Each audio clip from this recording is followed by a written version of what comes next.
de la clase y les quiero mencionar unos puntos antes de iniciar. Y el primero sería pues pedirles disculpas porque sé que a muchos yo les había comentado de un trabajo, de una dinámica de manera formativa. Sin embargo, cuando traté de añadir sus números, es curioso porque la mitad me parecían que tenían WhatsApp y los otros no. Entonces, estaba en eso casi una semana. Ya posteriormente, ya cuando ya ahí pensé en otra dinámica, en otra forma para hacer un taller de manera formativa, ya era Semana Santa, ya era casi, sí, era como viernes, como entre el lunes y martes de esta semana y no era Semana Santa y no los iba a poner de última manera a que corrieran y eso. Pero ya me confirmaron unas clases para este mes. No sé si es con ustedes o es con otros estudiantes, pero igual vamos a diversificar la manera, la dinámica y la forma, ya que es mi primera vez dando clase virtual. Yo había ya dado clases presenciales y la virtualidad es otro proceso de aprendizaje. La idea de esta clase o de la metodología es ganar, ganar. Ustedes ganan y yo también, en el sentido de mi satisfacción y la manera en que yo gano es que ustedes aprendan, conozcan, pregunten y cuestionen. Y ustedes pues se enriquecen de las preguntas y de los conocimientos que tengan. De esta manera pues continuamos con la clase en lo que quedamos pues más o menos no recuerdan o tienen apuntes de lo que dimos la clase pasada para hacer una retroalimentación de más o menos lo que vimos. ¿Alguien recuerda de las primeras cosas que vimos?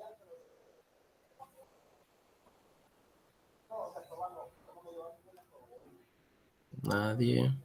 Acuerdos nacionales, acuerdos internacionales, cambio climático, mitigación. ¿Alguien recuerda que pueda hacer un pequeño resumen de lo que recuerda?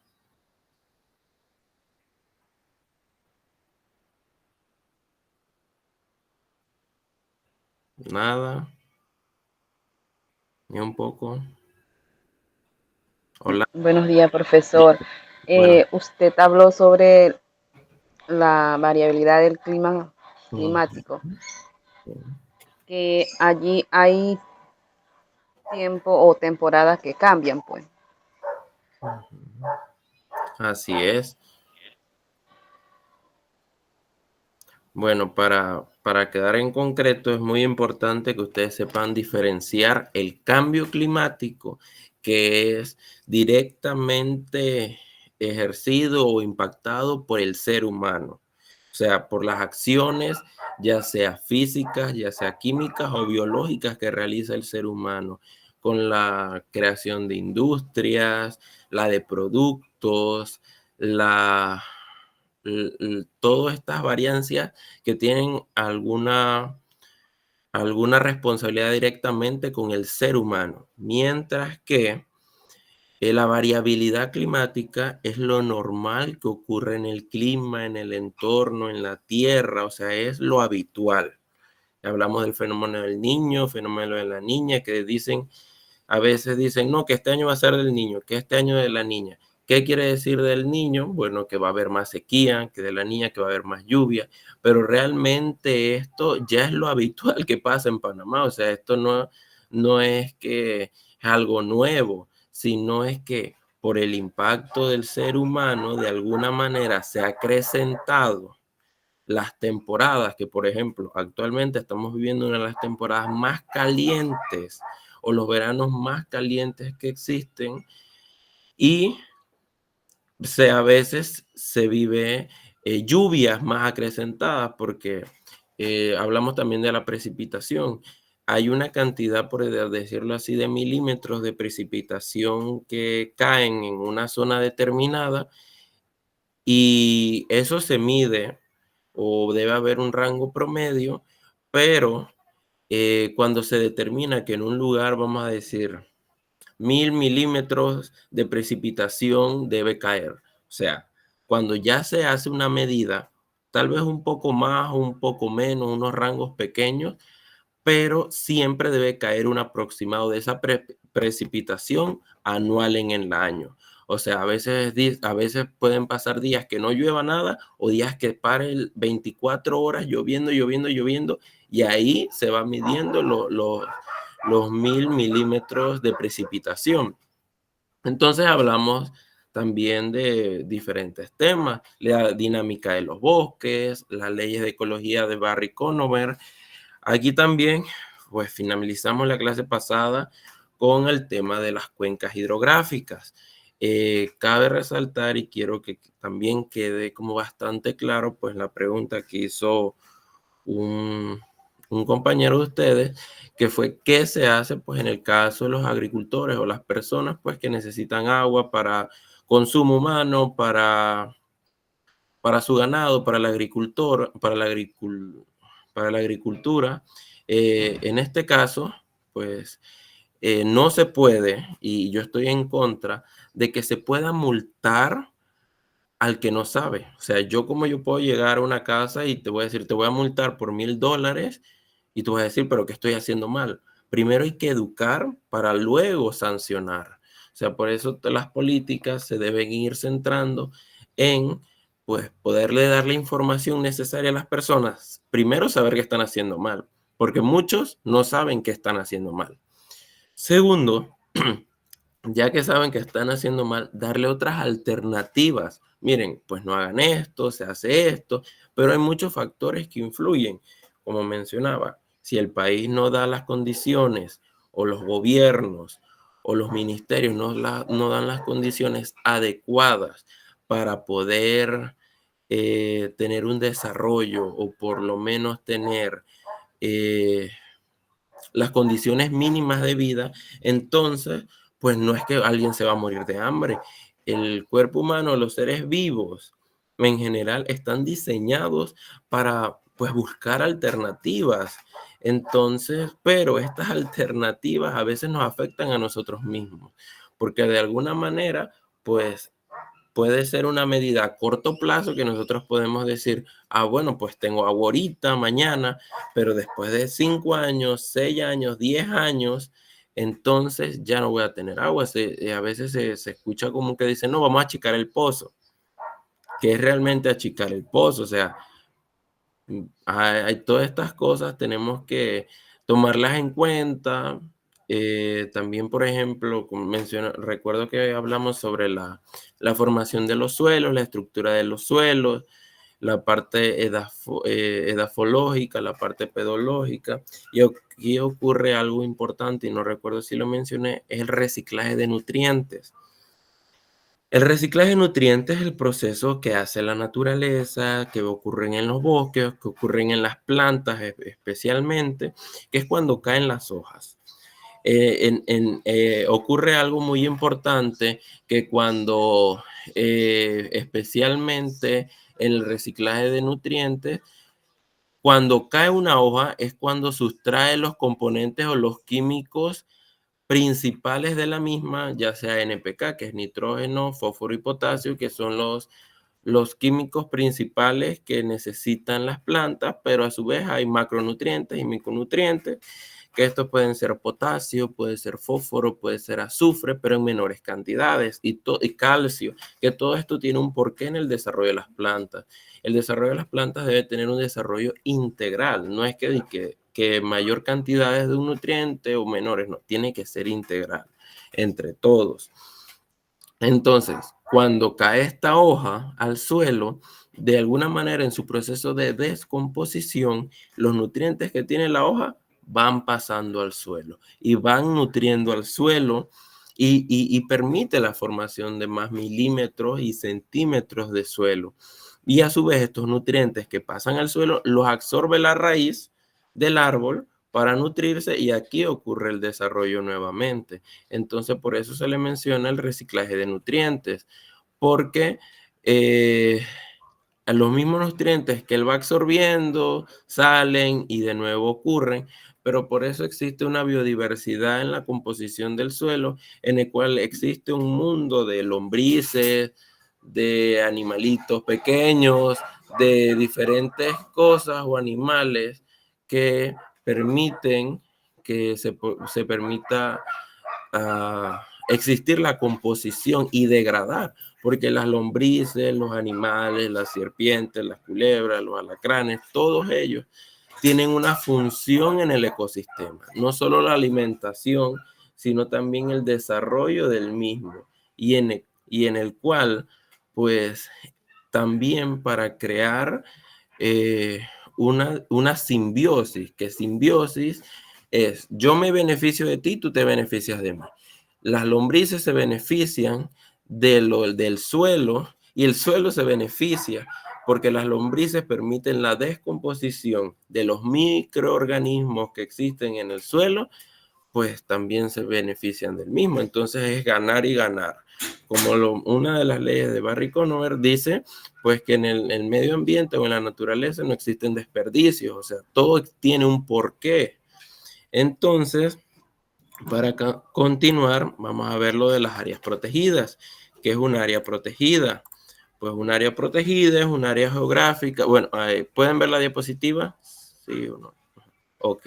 Pues un área protegida, pues un área geográfica terrestre, costera, marina o lacustre, declarada legalmente para satisfacer los objetivos de conservación, recreación, educación e investigación. En Panamá existe pues varias áreas protegidas y según la ley del Ministerio de Ambiente, pues las divide entre reservas forestales, que en este caso tenemos la Reserva Forestal de la Laguna La Yeguada, en Veraguas, pues también tenemos la Reserva Hidrológica, pues que es por decirlo así, un área terrestre o acuática. También existe una reserva científica, que si no mal recuerdo existe una en Darién, que está bajo la responsabilidad de la Universidad de Panamá y la utilizan con fines investigativos. También existe un monumento natural, pues que un ejemplo es el de Barro Colorado. También está pues el del Parque Nacional, que sabemos que es el Parque Nacional La Amistad, que existe, pues también áreas de recreación, pues áreas de recursos manejados, paisajes protegidos, refugios de vida silvestre, y también podemos ver o existir que existen humedales y sitios Ramsar. ¿Qué es un sitio Ramsar? Un sitio Ramsar es un sitio declarado por la UNICEF que quiere decir que tiene alta importancia de biodiversidad, tanto en naturaleza, seres vivos y todo. Pues es un sitio con alto potencial de biodiversidad a nivel mundial. Actualmente Panamá es uno de los países que tiene más sitios Ramsar, pero cabe destacar algo, que todos los sitios Ramsar no son áreas protegidas, ni las áreas protegidas son sitios Ramsar.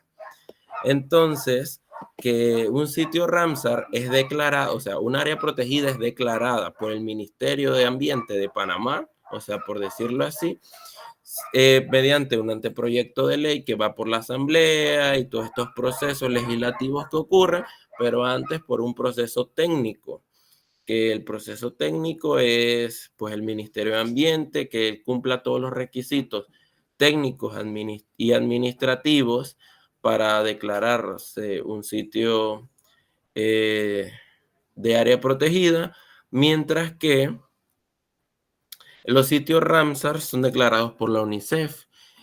Actualmente, como les mencioné, existen 5. Pues existe, profesor, diga. es UNESCO, no UNICEF. UNICEF. UNESCO. UNESCO, perdón, UNESCO, sí.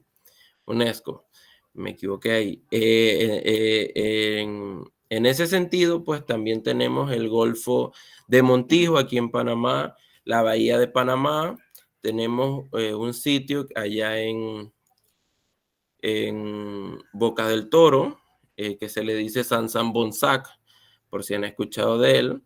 Entonces, pues estos sitios tienen alto potencial de biodiversidad, pues, y se debe conservar. Debemos conocerlos y se debe, pues, en su posibilidad visitarlo, porque también es necesario el ecoturismo, pues ese potencial que se le debe dar a las áreas protegidas siempre y cuando no se contamine, no se bote basura, no se queme. Esa es una de las problemáticas que existe con la reserva forestal de la Yeguada, pues que existen muchas quemas que se realizan en el mismo, y cabe destacar que aquí en Panamá no existe, por decirlo así, de manera natural, el pino. El pino fue traído, pues el pino de una especie que se llama el pino caribea, vino de Honduras, y que se le dice el pino caribeño por las bajas densidades o los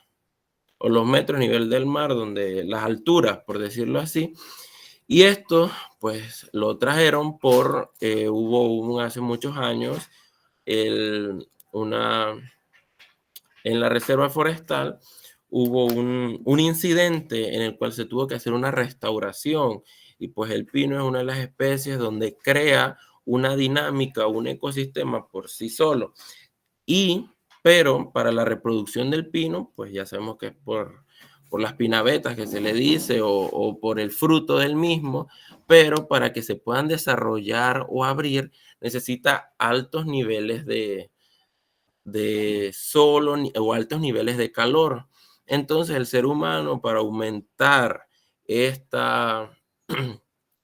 proceso, realiza lo que se le dicen cremas prescritas, que son las cremas programadas para poder, o sea, de manera responsable, en el cual se delimita una zona, la que uno quiere quemar, se determina la materia orgánica, se pesa, se contabiliza qué cantidad de materia orgánica,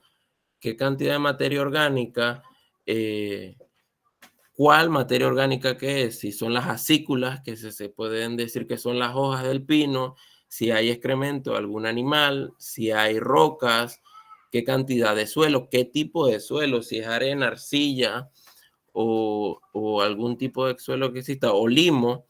Entonces, luego se quema, y el pino lo necesita porque hace dos cosas. Además de desarrollar su fruto, también él se poda de manera natural. Él no necesita, él en su proceso tiene una poda natural del mismo. Pero esto pues se hace en los lugares donde existen grandes cantidades de pino, y se quiere lo mismo para su reproducción, pero para fines de conservación no. Entonces, pues seguimos con lo siguiente, que son las energías renovables. Pues las energías renovables, pues, no son dependientes de los combustibles fósiles, y que su fuente principal son los recursos naturales. Cuando hablamos de las energías renovables, pues existe a veces una controversia, porque dicen muchas personas, que las energías renovables no son tan renovables, que realmente las energías renovables no existen, y que son un negociado para lo que actualmente se está dando en el desarrollo de los países, que viene para el acuerdo de los objetivos de desarrollo sostenible, que viene todo esto que para la transición energética. Pero realmente, si hablamos desde un enfoque desde la naturaleza, pues vamos a iniciar con la energía solar. La energía solar se le dice como a la madre de la energía, porque es la que permite, el sol permite el desarrollo de las otras. Y se puede decir también que es la madre de todas las energías renovables, es gratis, pero como estos procesos, todo ocurren por la reflexión de los rayos del sol, y el sol, pues a pequeños niveles, él genera todos los tipos de rayos que existen, los rayos X, los rayos ultravioleta, los rayos, o sea, todos estos rayos, pero a niveles medidas. O sea, si fueran a niveles grandes los rayos X, pues no pudiéramos existir por la cantidad de radiación que estaría expuesta el ser humano. Pero, ¿qué ocurre actualmente? Pues por los altos niveles de gases de efecto invernadero, pues ya ocurre que los rayos del sol penetran de una manera más fuerte, y su impacto en el ecosistema no permite el mismo del desarrollo del ser humano. ¿Qué quiere decir esto? Pues que en altos niveles del sol, pues uno no puede estar expuesto tanto tiempo porque se ve afectado por los altos niveles de la temperatura. Pero enfocado en las energías renovables, pues además de ser gratuita, pues es una de las más baratas, ya que por su comercialización de los paneles fotovoltaicos, que permite por las celdas que están elaboradas de cobre y boro, permite existe una reflexión, que o sea, la cantidad de rayos que él recibe no es la cantidad que utiliza él mismo para poder generar la energía eléctrica que conocemos, que él la recibe, el panel la recibe como energía térmica. Esto depende mucho de, por ejemplo, la hora del sol o la hora pico que se le conoce, que es como eso depende de la zona, del lugar, de la inclinación. O sea, ustedes ven el panel solar a veces de una forma inclinada. Eso tiene un porqué. Eso quiere decir, eso se le dice azimut en en el panel, que el azimut es el ángulo perfecto o el ángulo adecuado según la zona para que él reciba los mayores niveles de energía térmica y que pueda, a su vez, pues pueda transformarla en energía eléctrica mediante diferentes procesos. Pues él tiene un inversor, tiene una batería y todo esto. Entonces, por eso también es importante, en este caso, el sol, porque si no existiera el sol, pues no, acuérdense que la ley general de la energía dice que la energía no se crea ni se destruye, sino que se transforma. Entonces, la misma energía que nosotros mencionamos que es térmica, pues se transforma en las industrias como mecánica y a su vez de mecánica viene siendo energía eléctrica. Entonces, pues todo esto pasa, a veces pasa en la inversa y todo esto. Pues en el caso de la energía de los aerogeneradores o energía del viento, pues la energía eólica, como conocemos, también es gratuita, pero cada una de estas energías tiene características. Por ejemplo, en el caso del panel solar, pues además que es gratis, se necesitan zonas o lugares despejados donde se puedan pues colocar los paneles. Estos tienen una diferente disposición. Existen los paneles en serie, que en serie significa que tienen igual corriente, los paneles en paralelo, que es igual voltaje, o también en mixto, donde se varía en serie y en paralelo. Pero ¿por qué esto está? Esto está pues esto permite la disposición o la forma en que colocamos los paneles. Si está en serie, se colocan uno al lado del otro. Si se está en paralelo, van diferentes líneas, se van separando, pero no se unen. En serie sí se unen, en paralelo no se van uniendo. Pero pues esto varía dependiendo de la distancia o de la zona que tenemos.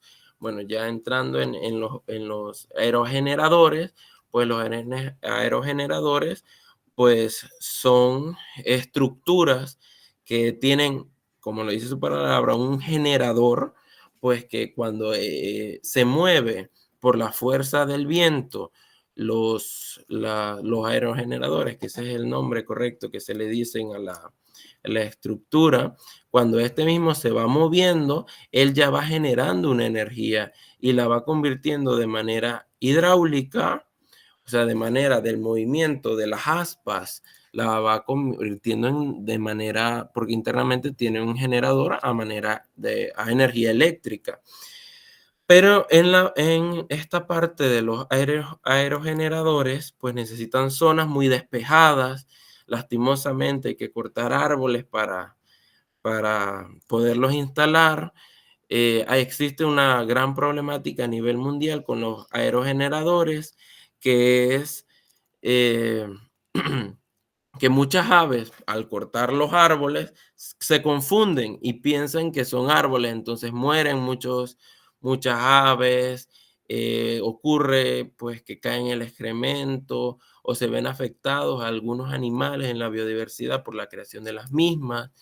Hay muchas zonas donde no corren tanta brisa o tanto viento, para poder pues instalar los aerogeneradores para que ocurra la energía eólica, pero existen diferentes tipos, al igual que la energía solar. Por la tecnología y por los avances, hay muchas ciudades sostenibles o sustentables, por la manera correcta de decirlo, donde se colocan los paneles solares en las ventanas, se colocan en las estructuras, arriba de los focos, de los postes.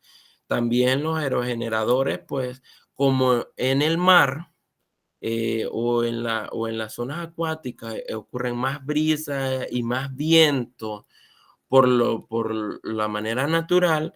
Entonces,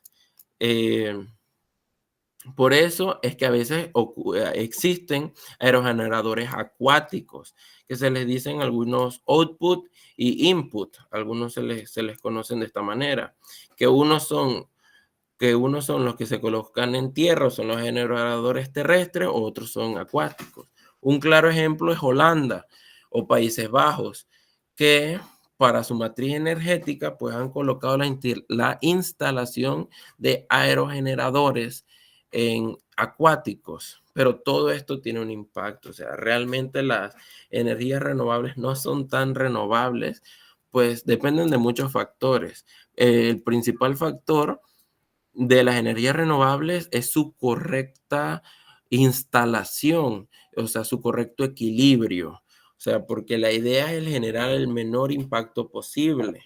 Entonces, por eso, pues muchas de estas empresas tienen altos niveles de los RCE, que son responsabilidad social empresarial, que ya dice que por cada árbol talado se plantan 3 o se plantan 5, o donamos esta cantidad de dinero o de componentes a las escuelas y cosas así.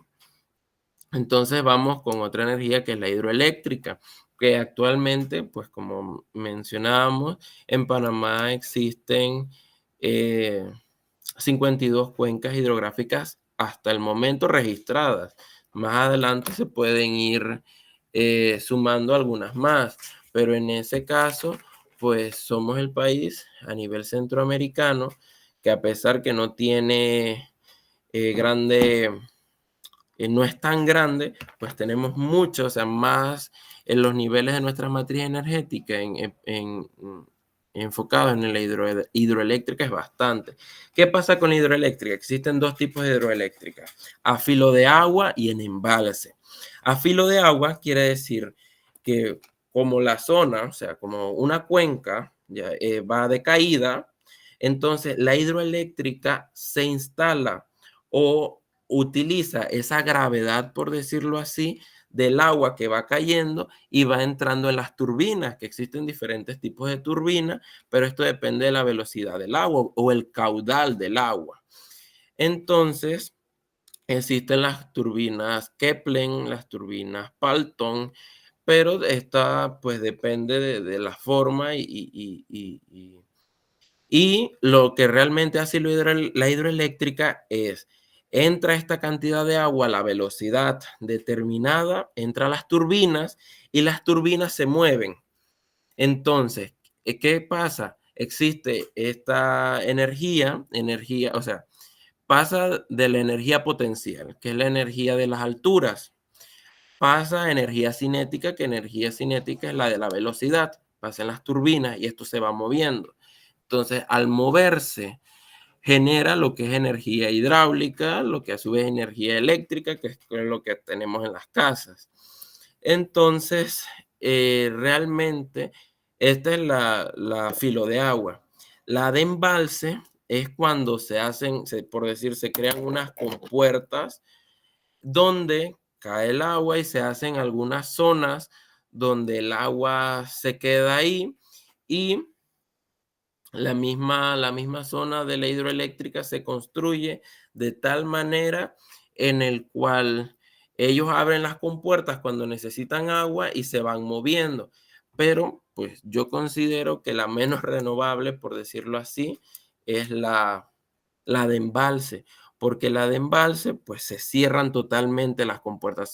Aquí en Panamá la ley dice que el 10% del embalse o 10% del caudal se le tiene que dar al afluente o al corredero de la cuenca.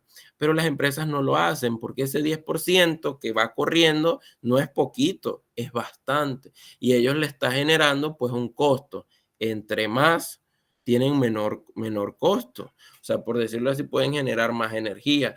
Pero al cerrar el 100% estas compuertas, no vemos, hay muchos ríos que están secos, existen pues mucha biodiversidad que se va perdiendo progresivamente.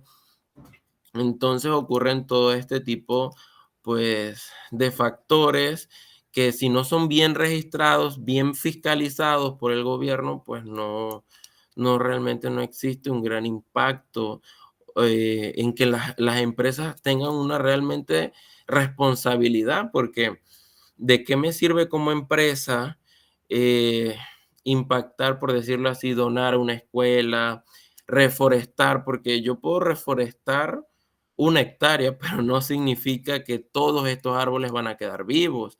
O sea, para garantizar la viabilidad, la germinación, pues esto es un proceso, pues un proceso de viveros, un proceso de cuidados civiculturales, un proceso pues de varios años que permita, pues, por ejemplo, una plántula o una planta de calidad. Entonces, a veces es contradictorio que las empresas hagan esto. Otra, pues, en el mismo enfoque, pues, del agua, existe la energía undimotriz, mareomotriz. Mareomotriz, como lo dice la palabra, es por la marea. El sol, o sea, voy a explicarles en el caso de Panamá.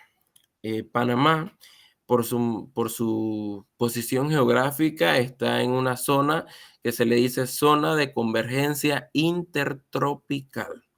¿Qué existe en esta zona de convergencia intertropical que solo ocurre en Panamá por su posición geográfica?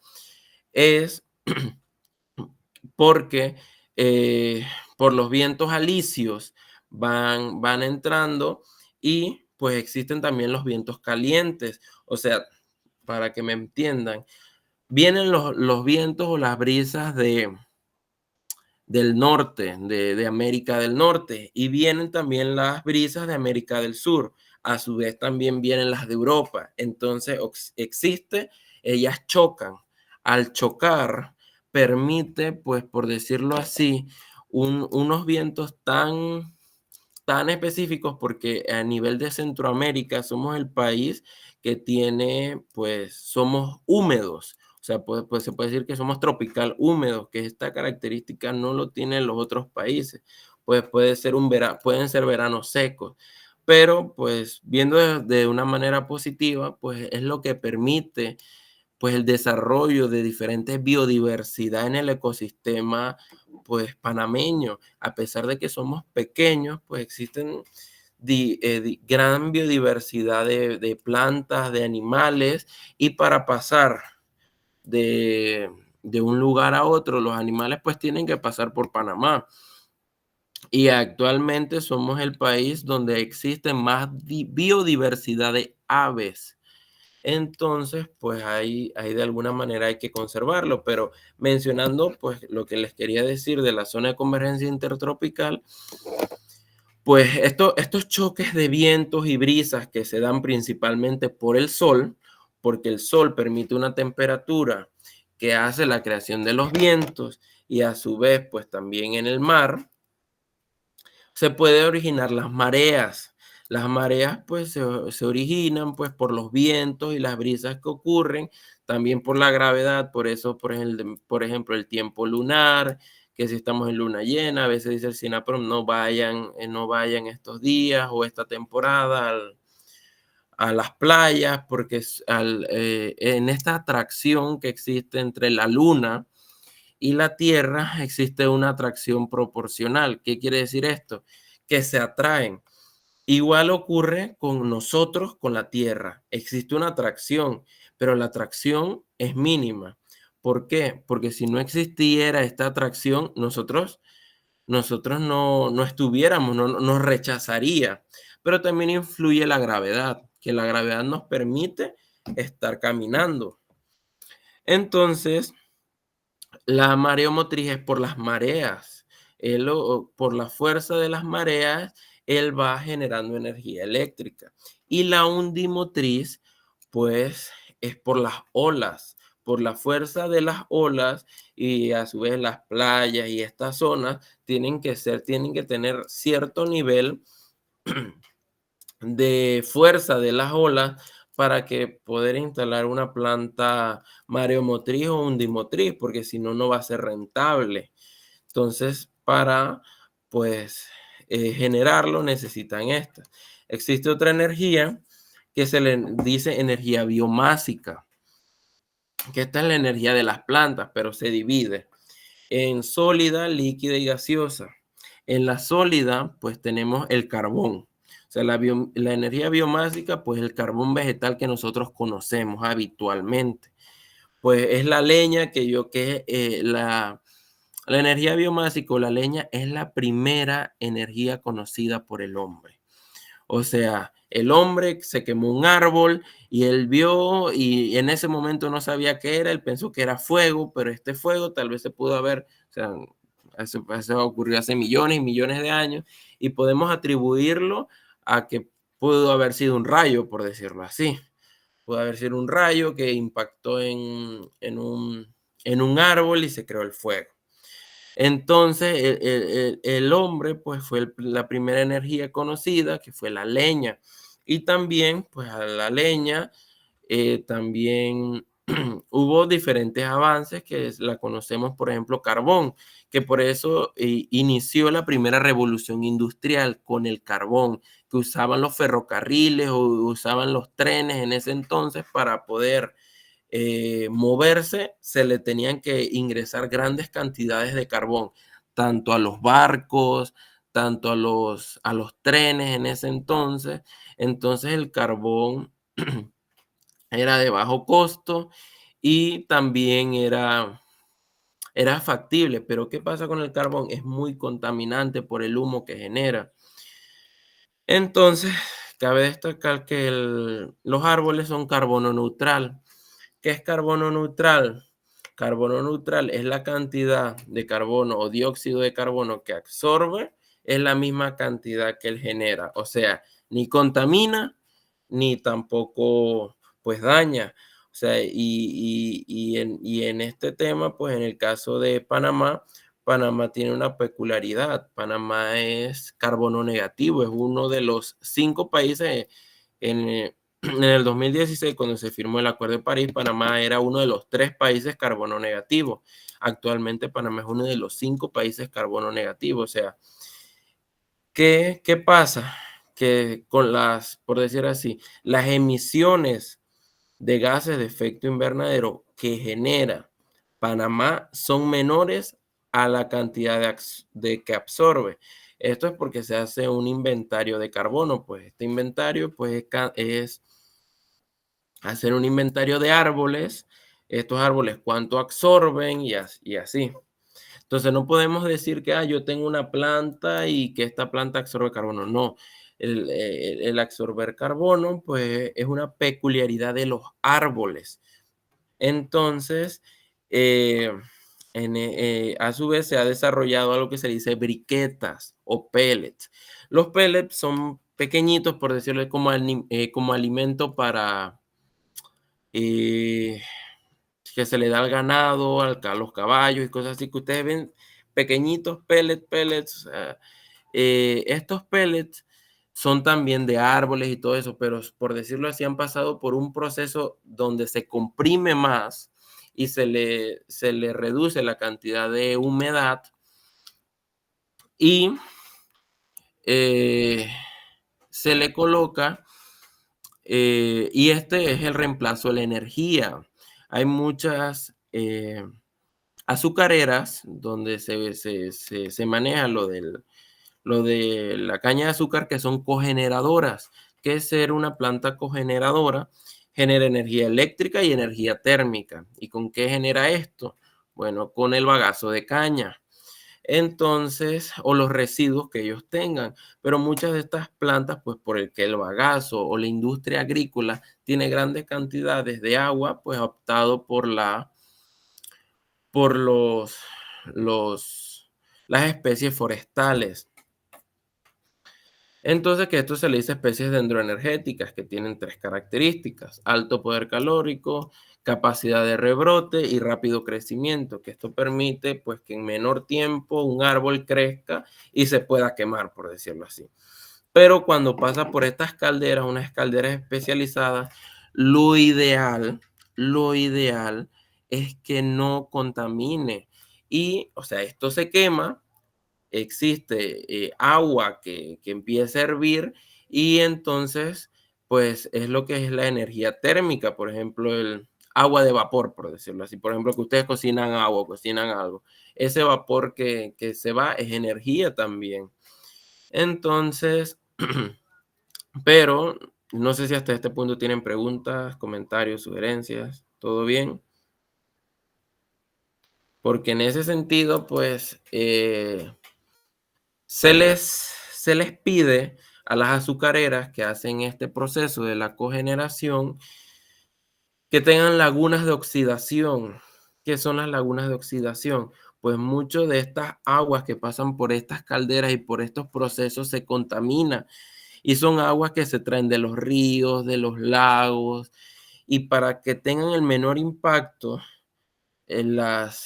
esta agua pasa por un proceso de las lagunas de oxidación donde se le van quitando los iones o las moléculas contaminantes en el proceso mediante procesos químicos. O sea, se necesitan químicos o ingenieros químicos para que hagan este proceso de separar. ¿Por qué? Les quiero dar un ejemplo claro. Con el CO2. ¿Qué pasa con el CO2?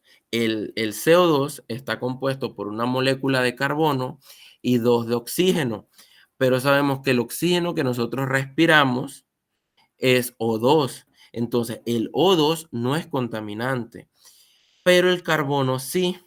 Entonces, el carbono al unirse con el O2 es bien contaminante, pero por este proceso no es tan, por decirlo así, no es malo porque ya lo hacen las plantas. No recuerdo si yo les expliqué el proceso que las plantas absorben por el medio de los poros o los estomas que se le conocen a las hojas. Las hojas tienen 2 partes, el embés y el haz. Entonces, en la parte de al frente, que es el haz, él tiene unos estomas o unos poros donde respira el CO2 y mediante la clorofila él absorbe el carbono para utilizar en los árboles y que saca O2. O sea, él absorbe el compuesto CO2 y solo saca la molécula de O2. Entonces, por decirlo así, es lo mismo que hacen en estas industrias o se le exige que hagan. No se puede garantizar, claro. Entonces, ¿qué pasa con el agua? El agua es H2O, que son 2 moléculas de hidrógeno, una de oxígeno.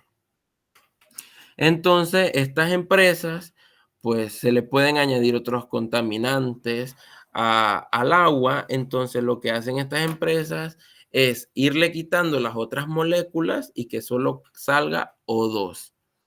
Entonces, pues también en este mismo tema de la biomasa, ya hablamos de la sólida, vamos a hablar de la líquida. En la líquida, pues tenemos el biodiesel y bioetanol, que se puede decir que son los que sustituyen la gasolina. Solo que el biodiesel se necesita altos niveles de alcohol y el bioetanol son los que necesita altos niveles de alcohol y el biodiesel altos niveles de aceite. Pero este biodiesel y el bioetanol, ¿eso cómo existe o cómo es? Bueno, existen plantaciones de primera generación, cultivos de segunda generación, que en resumen son cultivos, por ejemplo, agrícolas, tal vez, por ejemplo, que generan bastante aceite.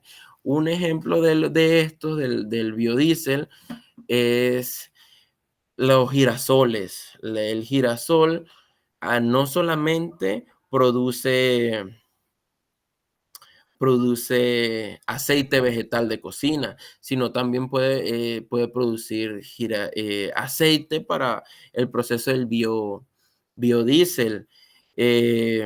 También tenemos lo que son los maní, las nueces, todas estas plantas que generan esto también son altos potenciales del biodiesel. Entonces, en el bioetanol, ¿qué se necesita? Pues altos niveles de alcohol, pues necesita pues las plantas, por decirlo así, se le dicen plantaciones onlicelulosas, si no me recuerdo, que son plantaciones que pues generan bastantes alcoholes. Entonces, que pueden ser los olivos, pueden ser también se han sacado de las papas, de los diferentes compuestos que ocurren para el mismo proceso de las mismas. Entonces, a su vez, también tenemos la líquida, la biomasa gaseosa, que es el biogás. Que el biogás, pues, ocurre con un alto gas que se le dice CH4, que es el gas metano, que genera en grandes cantidades el excremento del ser humano, el excremento de las vacas, de los puercos, de los animales. Entonces, este se fermenta. ¿Qué se fermenta? Con agua. Entonces, el CH4 se compone con el H2O. Entonces se va fermentando, se va fermentando, se va fermentando. Entonces, él genera un gas que es un biocombustible, o sea, el biodiesel, el biogás es, por ejemplo, es una estructura donde recibe el excremento con agua, este se fermenta, genera un gas, que este gas se filtra y solo se sustrae el componente que se utiliza para pues, hacer gas de cocina. El gas de cocina y pues se puede cocinar, y es de manera natural, pues no tenemos que usar pues por decirle, el gas que se le dice GLPE, que es el gas de cocina que nosotros tenemos, que también es contaminante, que realmente no tiene olor, es inoloro el gas de cocina. Pero ustedes dicen, ¿por qué tiene este olor? Y el olor es un indicador porque se está saliendo el gas, o sea, es que hacen las industrias, que hace Panagas, Tropigas y todo esto. ¿Por qué hablamos de las energías renovables y qué tiene que ver con el ambiente? Que específicamente tiene algo muy relacionado que es el cambio climático, los gases de efecto invernadero. Porque la industria del biogás la industria de los combustibles fósiles son los mayores contaminantes o los mayores generadores de gases de efecto invernadero, porque a nivel mundial se necesita la gasolina, a nivel mundial se necesita la energía eléctrica y por esta razón se utilizan o los gases naturales o los combustibles fósiles, que los combustibles fósiles, para serles sinceros, son renovables, pero demoran millones y millones y millones y millones de años para que se puedan generar los combustibles fósiles. Que los combustibles fósiles que nosotros aprovechamos son los de millones y miles y miles y miles de años, pero por la cantidad de personas que existen actualmente en el mundo y por la demanda que también existe, pues esto provoca que se necesite buscar otras alternativas porque ya lo estamos agotando. Y aunque sea renovable, es imposible que en 1.000.000 de años nosotros vemos el resultado. Nosotros podemos decir, este combustible va a ser renovable, pero en 1.000.000 de años, ¿qué vamos a existir? Si en 100 años no vamos a existir, o sea, es una realidad. En 100 años, 150 años, es mentira que el cuerpo humano va a resistir, a menos que exista una tecnología, la inteligencia artificial y todo esto que ocurra, pues que nos podamos desarrollar. Y ya cambiando de tema de las energías renovables, vamos a hablar de algo, pues, algo actual y que no sé si ustedes han escuchado, que es la economía circular. Antes de hablar de la economía circular, tenemos que hablar de algo muy importante. ¿Qué estamos ahorita? O sea, o qué vivimos ahorita. Algo que se le dice economía lineal. ¿Qué es una economía lineal y qué tiene que ver la economía con el medio ambiente? Que todo es dinero. La luz tenemos que pagarla, la comida o todo lo que pues nos desarrollamos, la industria textil, las computadoras, que un mueble, que un carro, todo es dinero. ¿Y qué pasa con la economía circular y la economía lineal? Actualmente vivimos en una economía lineal. Yo compro una soda de agua, la consumo, una soda de algún sabor o un envase de agua, la consumo, la boto. No me importa, yo la boto a la basura, eso va a un vertedero, eso lo queman allá. A mí no me interesa realmente cuál es su, su desperdicio. Eso es una economía lineal. Yo consumo, voto, consumo, voto, consumo, voto. Pero, por decirlo así, un híbrido viene el reciclaje. ¿Qué se puede decir semilineal?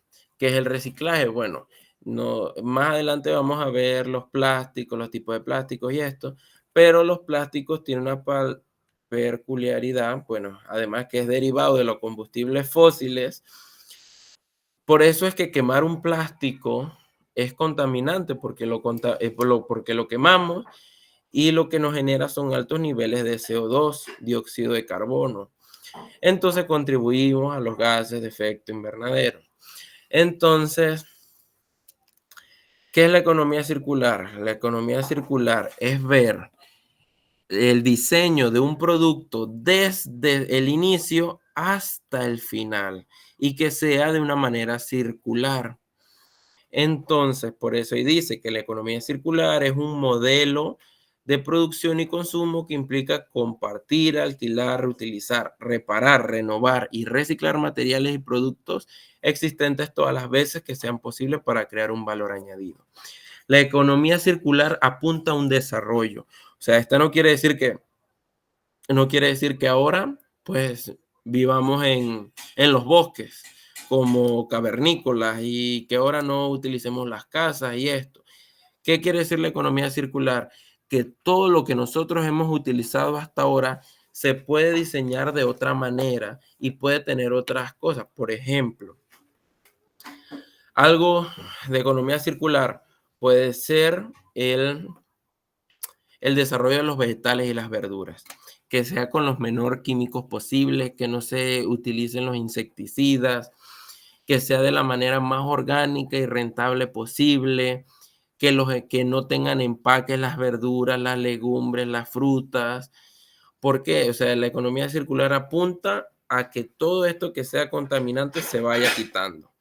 Entonces, la manera híbrida es como el reciclaje, porque el reciclaje no te dice no consumas, o sea, lo ideal es no consumir carrizos, lo ideal no es consumir plástico, lo ideal, pero yo no puedo decirles de hoy a la mañana, pues no consuman una soda, no compren una botella de agua, no compren aceite en el plástico, porque es que es para cocinar, o no compren tuna, que es de lata, o latón, que vienen siendo los vegetales, o no consuman Tetra Pak, que son jugos. Miren, no le den a su niño jugo en Tetra Pak, porque eso contamina. Yo no les puedo venir y decir eso. Uno, porque no me van a hacer caso. Y dos, porque tienen que tener la libertad de ustedes comprar el producto que ustedes deseen. Pero ahí viene la responsabilidad, pues reciclar.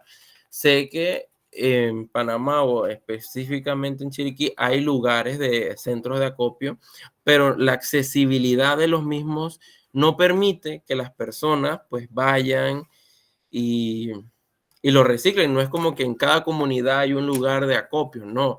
Tal vez aquí en David hayan 1 o 2 lugares y existen muy lejos, algunos le quedarán cerca y la dificultad de eso es la que no garantiza también la educación ambiental, o sea, ¿cómo reciclo? O sea, realmente no tiene ciencia porque realmente uno no recicla. Reciclaje es un proceso completo. O sea, ¿qué tú haces? Limpiar bien los productos de plástico, de latón, de lata, lavarlos, secarlos y llevarlos, distribuirlos y llevarlos. La economía circular pues apunta más a un modo de vida, pues tiene 3 principios: el desperdicio cero, o sea, no tiene que haber desperdicio, y esto pues se asemeja a una de las leyes de Barry Conover, que desperdicio cero, pues la sostenibilidad, pues la cooperación y la diversidad. Pues en el desperdicio cero, pues se quiere pues, diseñar para prevenir nuevos residuos. O sea, por eso vienen todos los materiales. Ah, no, que este material es eco-friendly, que este material es de algún almidón de maíz o algún almidón vegetal o algo parecido. O sea, ir diseñando los productos de una manera más sustentable posible. Otra parte del desperdicio cero, pues residuos como el alimento de otro. ¿Qué quiere decir? Esto es el compostaje. Por ejemplo, aquí nosotros dividimos la materia inorgánica, que son los plásticos, los materiales y todo esto, de la materia inorgánica. O sea, la materia, de la materia orgánica, que son los alimentos que se pueden aprovechar. Bueno, después ahí vemos la sostenibilidad, cooperación y diversidad. Bueno, ya son las 12 y pues para cumplir hay un receso de 12 a 12:20, así que a las 12:20 continuamos y seguimos para culminar con la economía circular y ya ir culminando con los siguientes temas. Provecho.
Buenas tardes.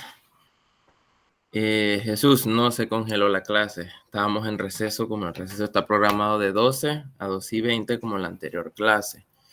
Ya continuamos con lo que es la economía circular.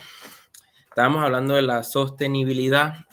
En el caso de la sostenibilidad de la economía circular, tiene el enfoque en rendimiento. ¿Qué quiere decir el enfoque en rendimiento?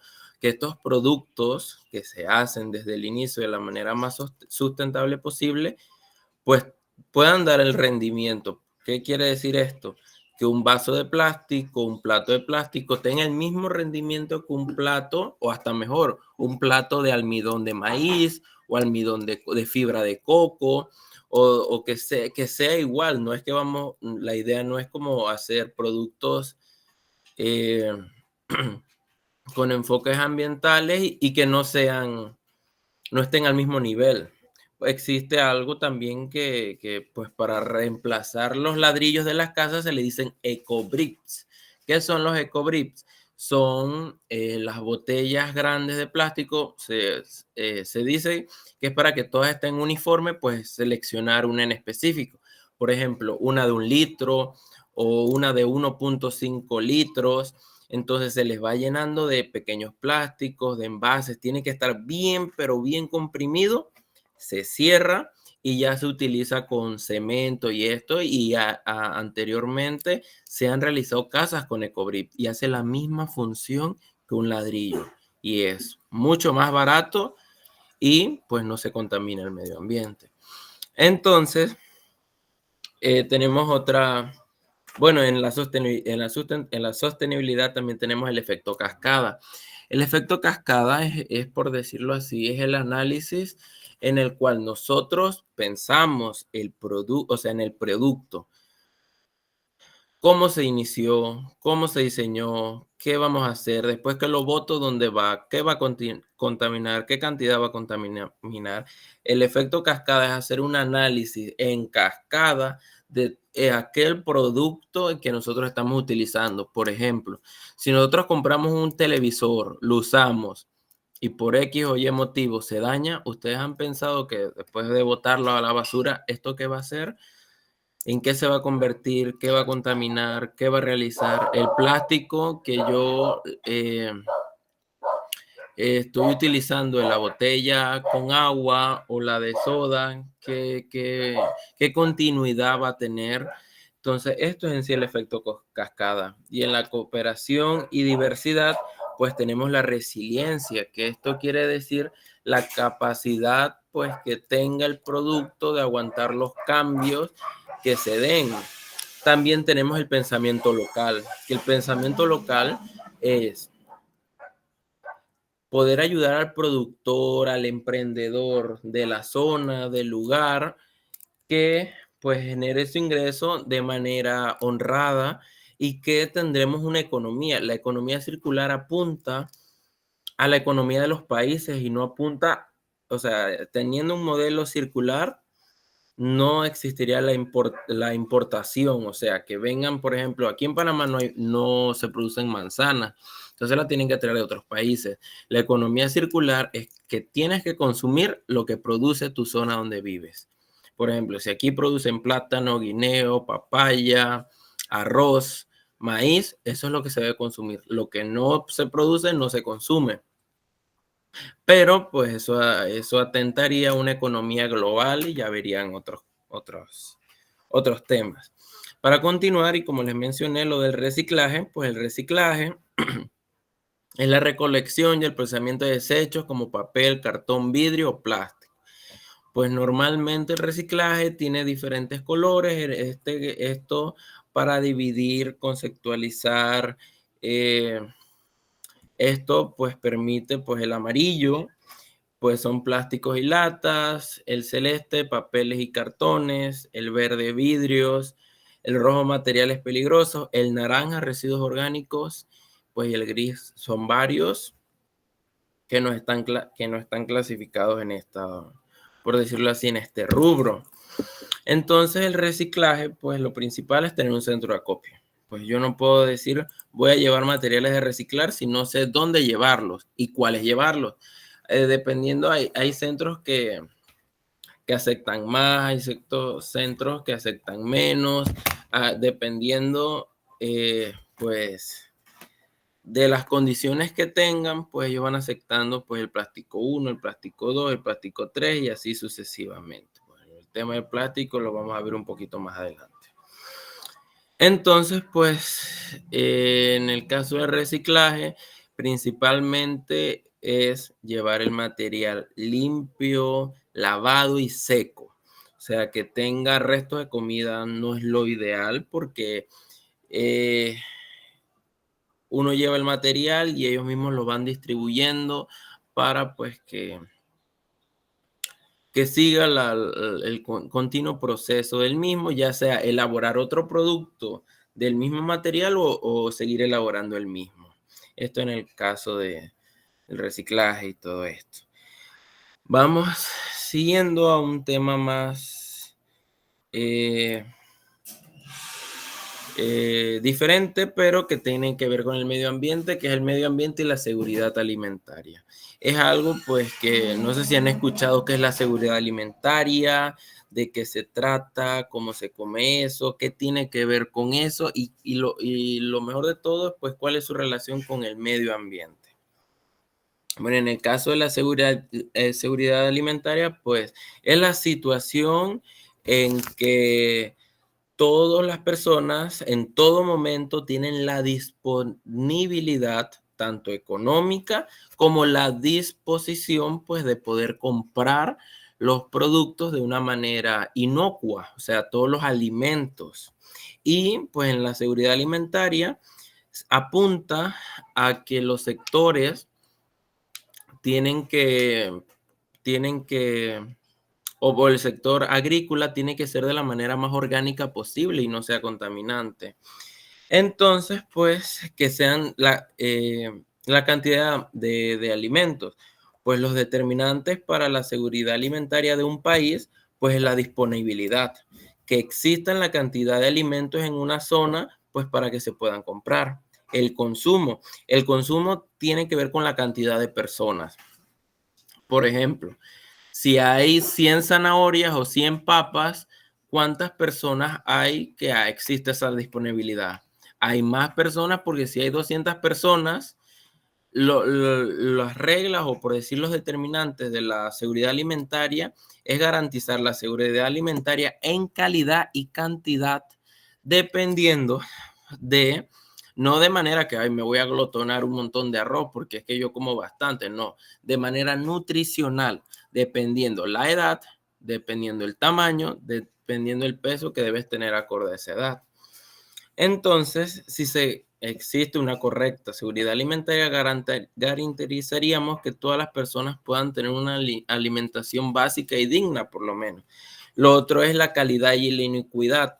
Esto quiere decir que no tenga ningún insecticida, fertilizante, contaminación. Pues el acceso, pues no solamente pues que exista la disponibilidad, que es la cantidad y el consumo que somos nosotros, sino el acceso.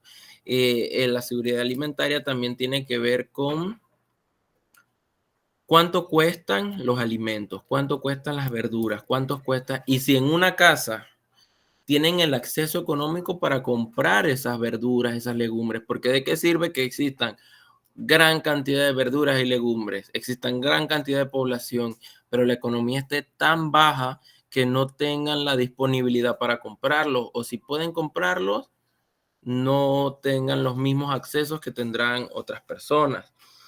También existe el aprovechamiento biológico. El aprovechamiento biológico es más internamente con cuánto yo como persona, según las actividades que yo realizo diariamente, cuánto yo debo consumir, porque yo no le puedo, o sea, es muy diferente una persona que trabaja en una oficina, que se alimente de una manera, o que necesite una cantidad de nutrientes, calorías, a que necesite alguien que trabaje en el campo. O sea, yo no puedo comparar eso. O sea, una persona que trabaja bajo sol, que tiene un trabajo más de campo, tiene más necesidad de energía, de carne, proteína, de almidón. Entonces, por lo mismo, pues, ese es el aprovechamiento biológico. porque esto siempre apunta a una seguridad nutricional, que no existe el sobrepeso, que no existan las enfermedades que por la mala alimentación como la diabetes, presión arterial, la arteriosclerosis, pues se vayan dando. ¿Y esto qué tiene que ver con el medio ambiente? Bueno, actualmente pues se han dado muchos casos de desperdicio de alimentos. En el 2024 la Organización de las Naciones Unidas determinó que el desperdicio de alimentos es una situación global, porque es muy contradictorio a lugares que no tienen acceso a alimentos, mientras lugares que sí. Entonces, la cantidad de alimentos desperdiciados en los hogares de los países de ingreso alto o medio alto y medio, o sea que más o menos es la clase media, es un promedio de 70 kilogramos por persona al año. O sea, 70 kilogramos es bastante, porque sabemos que 1 kilogramo es igual a 2.2 libras. Estamos hablando aproximadamente de casi 20 libras de desperdicio por persona de comida que se puede alimentar, que uno puede comer. O sea, el desperdicio, pues, por decirlo así, se ha contabilizado alrededor de 1.050 millones de toneladas de alimentos en el 2022 que se desperdiciaron. Entonces se puede decir que se desperdició 1/5 de todos los alimentos disponibles del consumo humano. Y ahí viene la relación con el medio ambiente, porque si estos alimentos o lo que sobra de estos alimentos, nosotros no realizamos el compostaje, no realizamos este proceso, ¿qué es? Pues van a dar un cubo y dejarlo con puras cáscaras de las verduras, de las frutas, de las legumbres, le ponen un poquito de tierra y él mismo se va fermentando. Y ya al periodo de más o menos un mes ya puede ser abono para las plantas. ¿Por qué no puede ser inmediato? Porque todos estos componentes van desprendiendo algo que se le dice azufre. Entonces, al desprender el azufre en grandes cantidades, pues no permite el desarrollo de las plantas. Entonces, por eso no es lo ideal colocar desperdicios inmediatamente a las plantas. Pues y también la cáscara de huevo, que es alto en calcio, que esto ayuda a las raíces. La cáscara del plátano, del guineo, que es alto en potasio. Entonces, todo esto, pues de alguna manera ayuda. Entonces, el reducir el desperdicio de alimentos mitiga el cambio climático, que como les mencioné en la clase pasada, la mitigación del cambio climático, pues quiere ver con toda esta mitigaciones, toda esta disminución de gases de efecto invernadero. Entonces, al no poderlo, por decirlo así, realizar el proceso del compostaje, pues este se va fermentando. Y al no fermentarse correctamente, genera entre 8 y 10% de las emisiones de gases de efecto invernadero. O sea, quiere decir que el de 100% de gases que genera el ser humano, 10% es por desperdicio de alimentos. ¿Por qué? Porque desperdiciamos restos de carne, de grasa, de verduras, vegetales en la basura. Esto se fermenta. Y mientras la empresa lo va a buscar o yo lo voy a botar o esto va generando gases internamente, que los cuales van contaminando de alguna manera. Entonces, esto atenta con la seguridad alimentaria porque nos está contaminando de manera indirecta. Entonces, los gobiernos, pues, deben integrar el desperdicio de alimentos en sus planes de acción climática, porque aunque no lo creamos, pues, se debe medir y generar datos, porque la ONU hace datos generales, pero realmente los países deben tener niveles, porque no se puede mejorar un proceso si no se tiene si no se puede mejorar un proceso si no se contabiliza primero. Tenemos que saber cuánto generamos para saber qué tenemos que reducir. Entonces, las empresas pues privadas o el sector público debe impulsar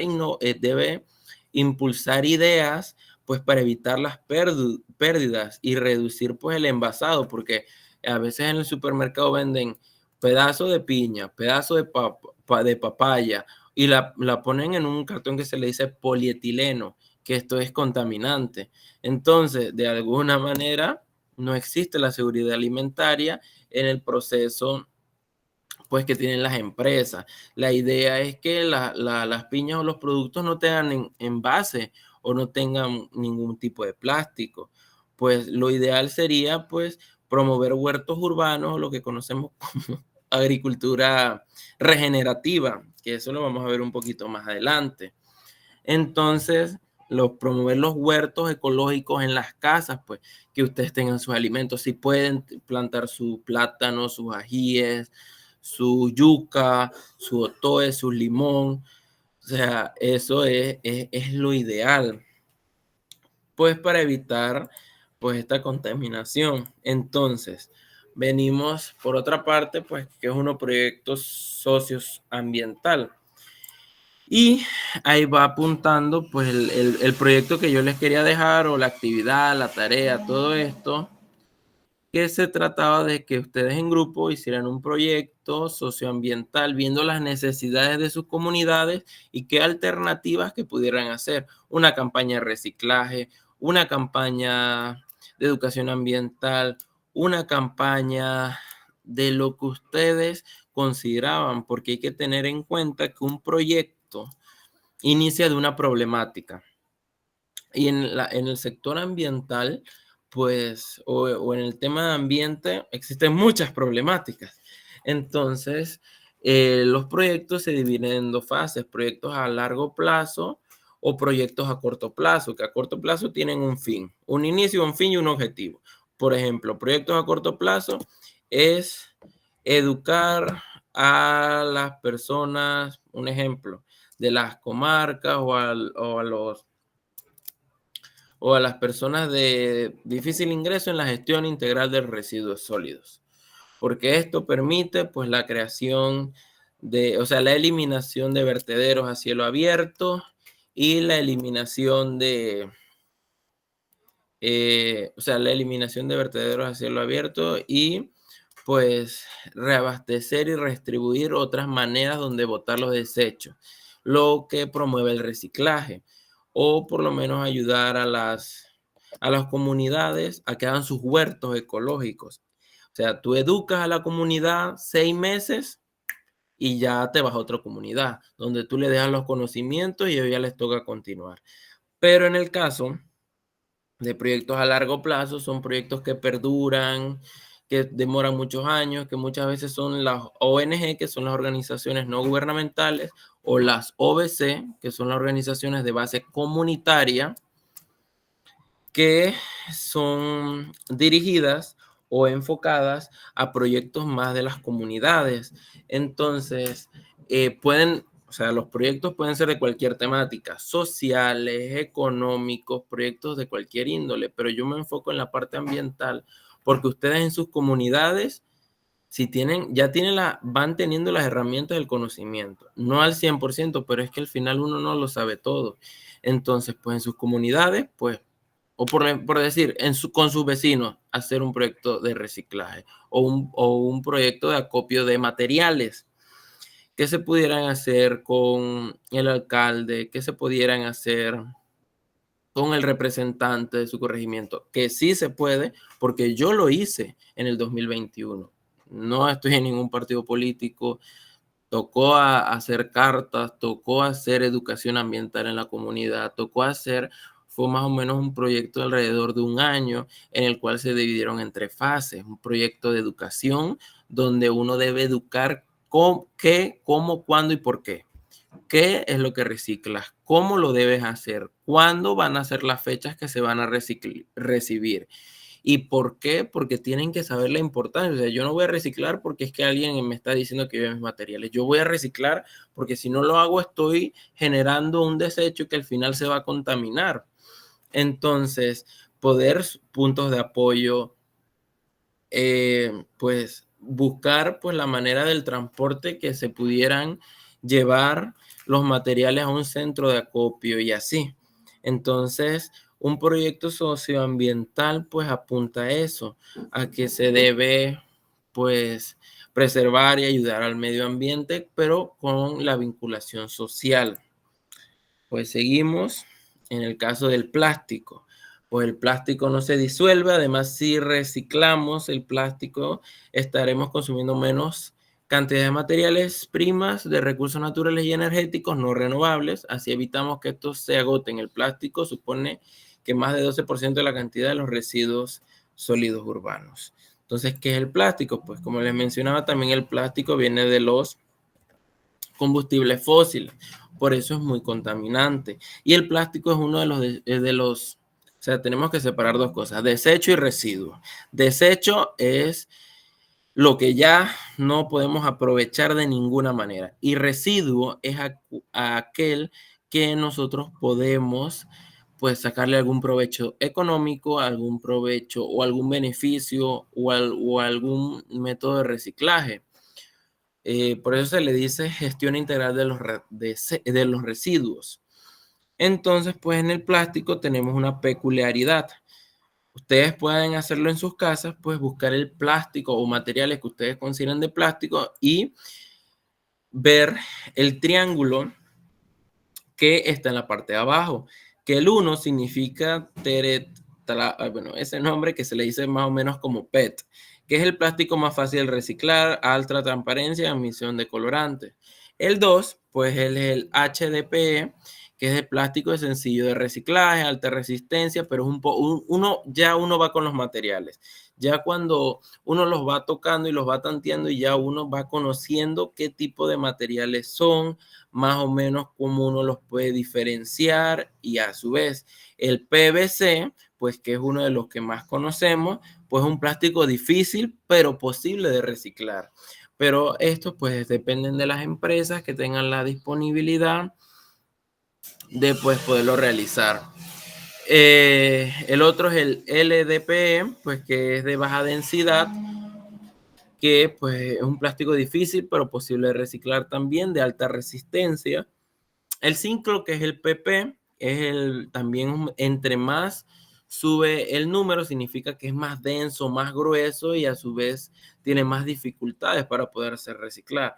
Por ejemplo, el plástico de agua, de jugos, o sea, todo lo que tenga que ver con plástico, algunas hojas que están en plástico, en su mayoría son 1. Los suavitel, los envases más duros son el 2, y así uno va conociendo los tipos de envases. El 5, pues es muy resistente y difícil de moldear, mientras que el 6, pues es bien difícil, pero las empresas deben tener, pues, la industria o el mecanismo para poderlo reciclar, y mientras que el 7 es de otros. Pero cuando se menciona, o no sé si ustedes han escuchado, que hay diferentes productos que demoran años y años y años en descomponerse. ¿Qué tanto demora esto o qué tanto se descomponen? En el caso del plástico, pues como lo dice la palabra, se descompone, pero no significa que va a dejar de existir.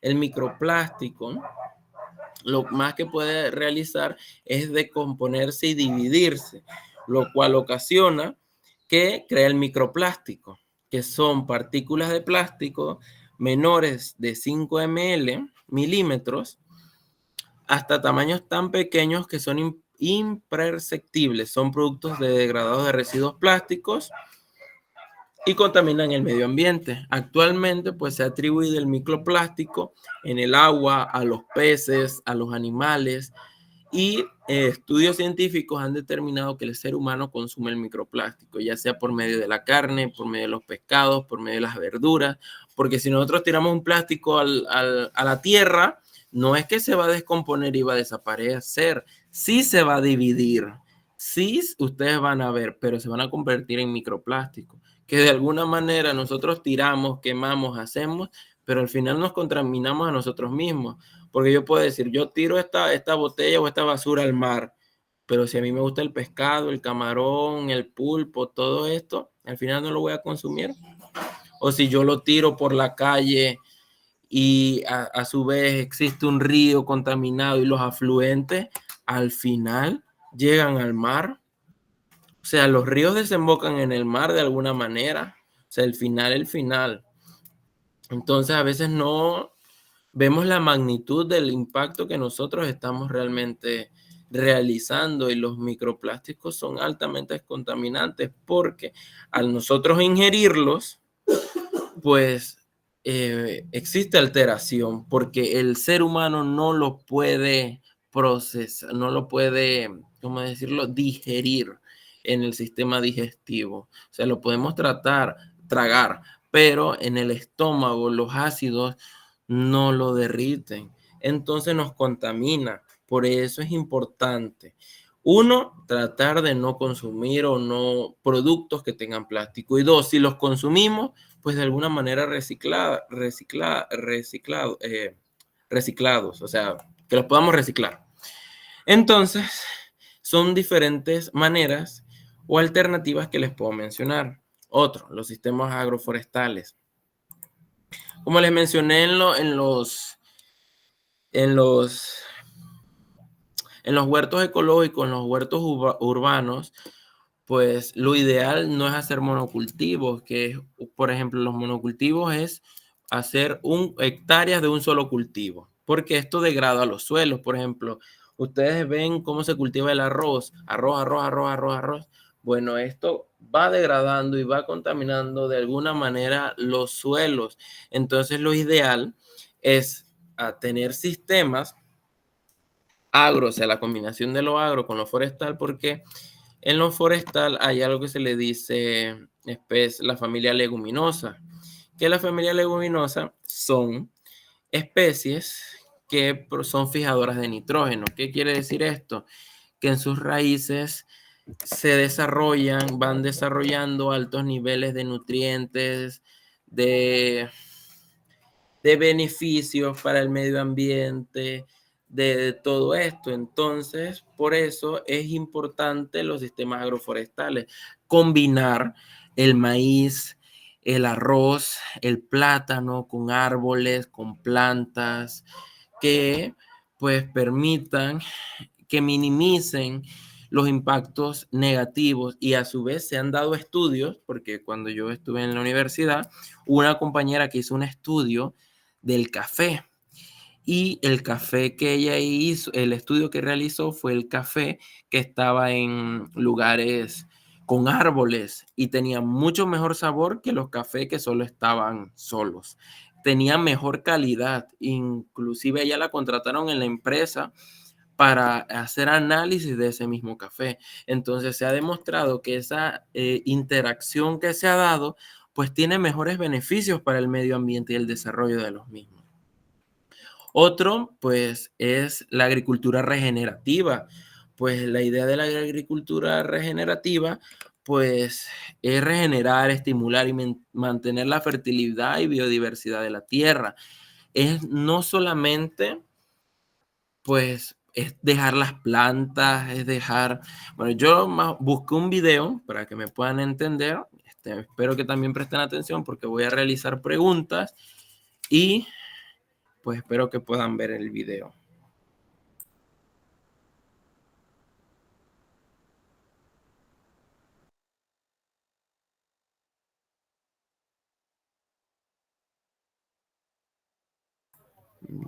Ya les estoy presentando. Dejar de presentar.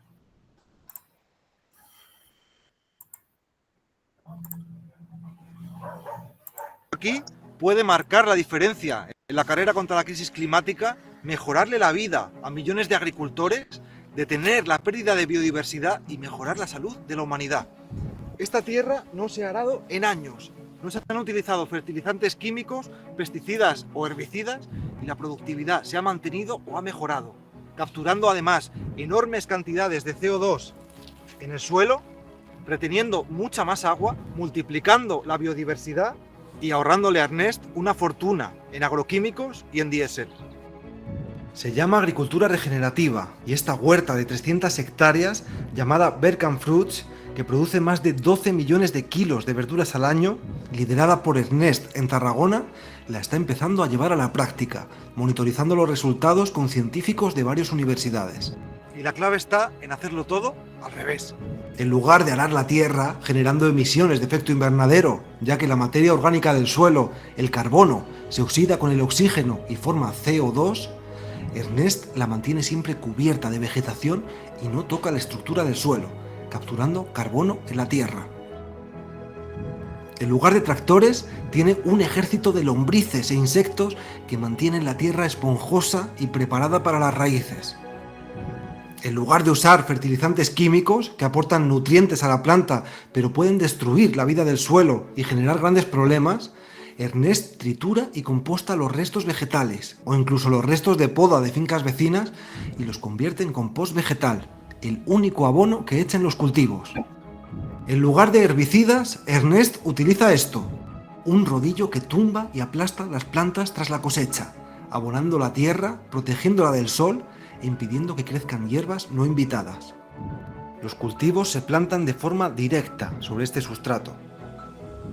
En lugar de usar pesticidas, Ernest potencia la biodiversidad, asegurando que las plagas de los cultivos tengan depredadores que las mantengan a raya.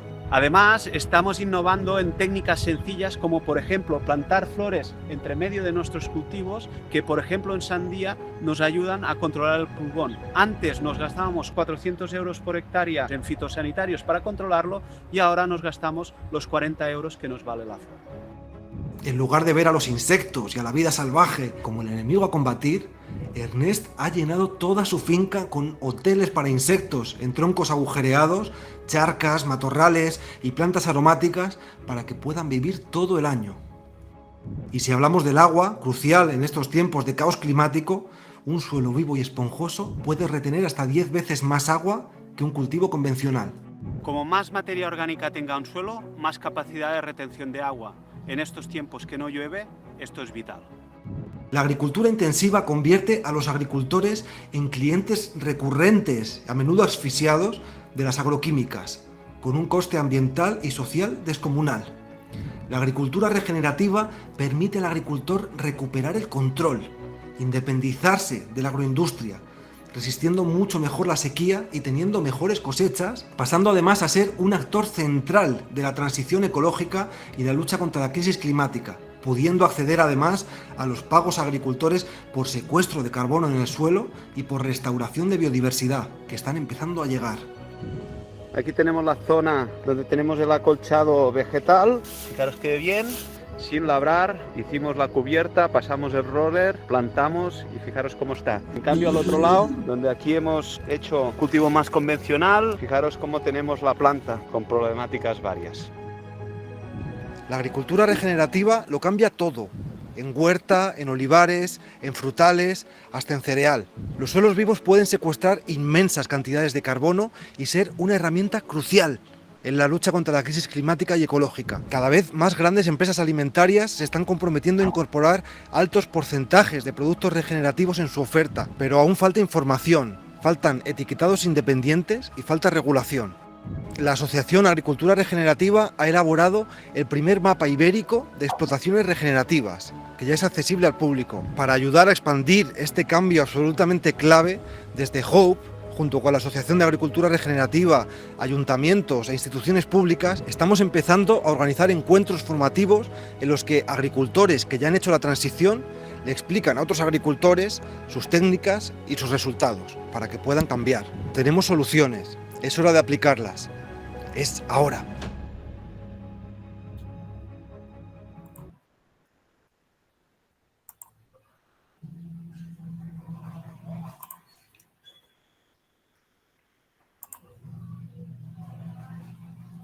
Bueno, espero que hayan prestado atención. Entonces, solo les tengo dos preguntas. La primera es, ¿qué permite la agricultura regenerativa? Fue una de las primeras cosas que ellos dijeron.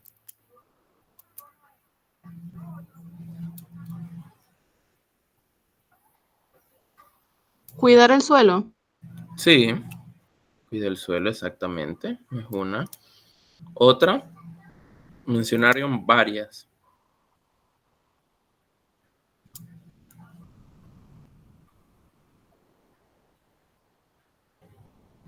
¿Y qué utilizan entre medio de los cultivos para no utilizar insecticidas. ¿Plantan flores? Exactamente. Al plantar flores que permiten la polinización que por eso los insectos van realmente porque ellos lo que buscan es la polinización, porque esa es su naturaleza, polinizar. Entonces se planta este tipo de flores, o sea, puede ser cualquier tipo de flor y a su vez pues ayuda a no contaminar con los insecticidas.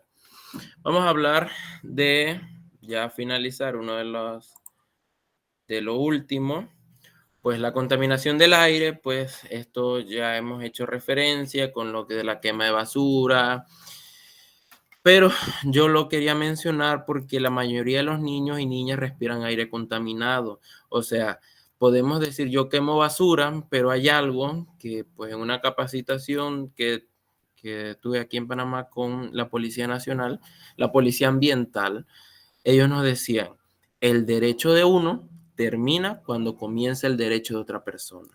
Si yo estoy quemando a gran escala o quema mínima y mi vecino sufre de asma o lavó su ropa y la tiene tendida afuera o le está afectando de alguna manera, entonces mi derecho de hacer lo que yo quiera en mi terreno termina porque prevalece el que yo estoy afectando a otra persona y eso aplica en todo.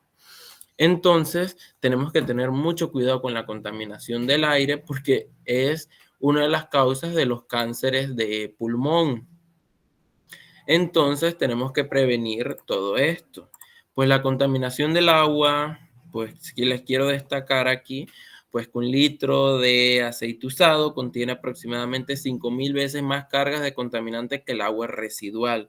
Esto quiere decir que tenemos que tratar de no contaminar o tratar de no pues tirar el aceite, el petróleo o la gasolina o el azufre al mar, porque esto contamina más de lo que nosotros pensamos. Y aquí no le gusta ir al río, aquí no le gusta ir a la playa, pero a veces es como contradictorio. Nos gusta a muchos, pues no voy a decir que al 100%, aprovechar los lugares para ir a la playa, al río, a desestresarnos en familia, pero pues hay muchos que contaminamos, hay muchos que lo hacemos, pero por eso es algo importante, pues que también lo mencionaron en el video, es importante ser formador de formadores, pues que las personas que ya lo realizan informen y le den los conocimientos a otras personas, porque no hay mejor conocimiento que se puede dar, se puede impartir, que el que ya se conoce y ya se practica. Entonces, por eso es importante y espero pues que estas 2 clases no hayan pasado, a pesar de que no se lleven nota, no hayan pasado por pasar y que sí realmente hayan tenido como una conciencia. Tal vez no, espero haber cumplido sus expectativas. No sé si se me asignaron clases, pero no sé si ustedes van a ser los mismos estudiantes. Puede ser que sí, puede ser que no. Puede ser que nos sigamos viendo. Espero que los haya pues por lo menos informado, que no hayan sido 2 horas o 1 hora y 40 minutos tediosas y hay que ya sea la 1 para ya irnos de aquí, que a pesar que han sido 2 días, yo sé que es tomar clases virtuales y por el motivo la he tratado de hacer un poco didáctica, tal vez la tecnología no ha premiado pues y ha dificultado el proceso, pero pues ya más o menos tengo unas ideas para por hacerlo más didáctica y con eso culminamos la clase de pues, educación ambiental, pues que iniciamos hace 2 semanas, pues ya casi es la 1, no sé si tienen preguntas, comentarios, dudas, ya que ya finaliza. No sé, todo bien, todo claro. No sé. Pero igual, pues para mí ha sido un gusto, un placer de alguna manera conocerlos, de que se han interesado, de que pues algo, lo poquito que sé, pues los haya pues impactado de alguna manera o los haya informado, educado, pues y nada, pues hasta luego, ya son las 1 de la tarde, así que ya culminaron las 2 horas. Espero feliz tarde a todos y que se cuiden. Gracias, profe.